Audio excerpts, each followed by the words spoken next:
E você vai saber agora como as campanhas eleitorais são financiadas por meio do Fundo Especial Público, conhecido como Fundo Eleitoral. A liberação desse dinheiro é apenas em anos de eleição. Vamos entender melhor como é feita a distribuição na reportagem de Marta Ferreira. Para fazer qualquer coisa hoje em dia é preciso ter dinheiro.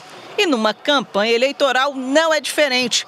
Mas como promover uma campanha mais justa sem que candidatos com mais recursos sejam favorecidos?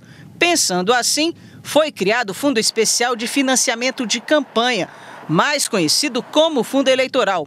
Ele foi aprovado pelo Congresso Nacional em 2017, após o fim do financiamento privado das campanhas em 2015, como explica esse advogado especialista em direito eleitoral. O Fundo Especial Eleitoral, ou Fundão Eleitoral, é resultado de uma decisão do Supremo Tribunal Federal quando julgou inconstitucional a doação de pessoas jurídicas, portanto, a doação privada para o financiamento das eleições. Se escolheu o caminho de um fundo público que tem essa denominação, Fundo Especial para as Eleições.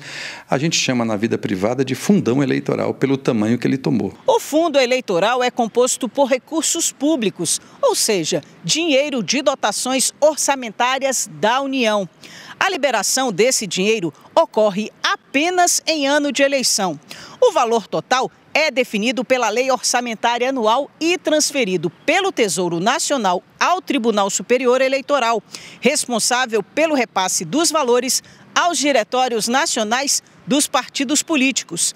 Para as eleições de 2024, o montante separado foi de quase 5 bilhões de reais.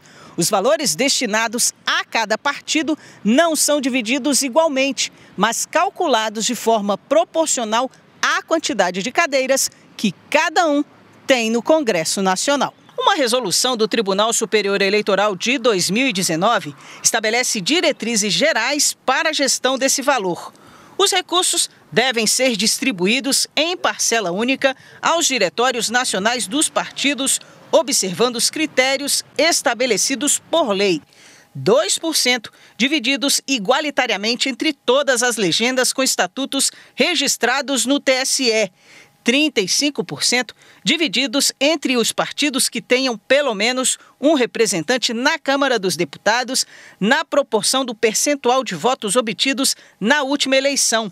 48% divididos entre as siglas na proporção do número de representantes na Câmara, consideradas as legendas dos titulares. E 15% divididos entre os partidos na proporção do número de representantes no Senado Federal, consideradas as legendas dos titulares. Já a divisão entre os candidatos é feita pelos partidos de forma interna. Cada partido tem uma forma de construção e de prioridade, exceto regras que estão estabelecidas também pelo TSE, que decorre das cotas para negros e mulheres com relação aos recursos. Retirados essas cotas, o restante do dinheiro ele pode ser gerenciado e estabelecido a partir das prioridades dos partidos. Por exemplo, candidatos que disputam as eleições nas capitais têm mais recursos do que aqueles que disputam eleições no interior. Ou então, mesmo entre estados, pelo tamanho, pela complexidade, se pode colocar mais dinheiro em uma decisão da direção de cada um dos partidos. Após o recebimento dos valores, os diretórios nacionais dos partidos devem divulgar na internet o valor total e os critérios de distribuição dos recursos aos candidatos. Caso os partidos não apresentem os documentos exigidos para a distribuição do fundo, o saldo remanescente será devolvido à conta do Tesouro Nacional.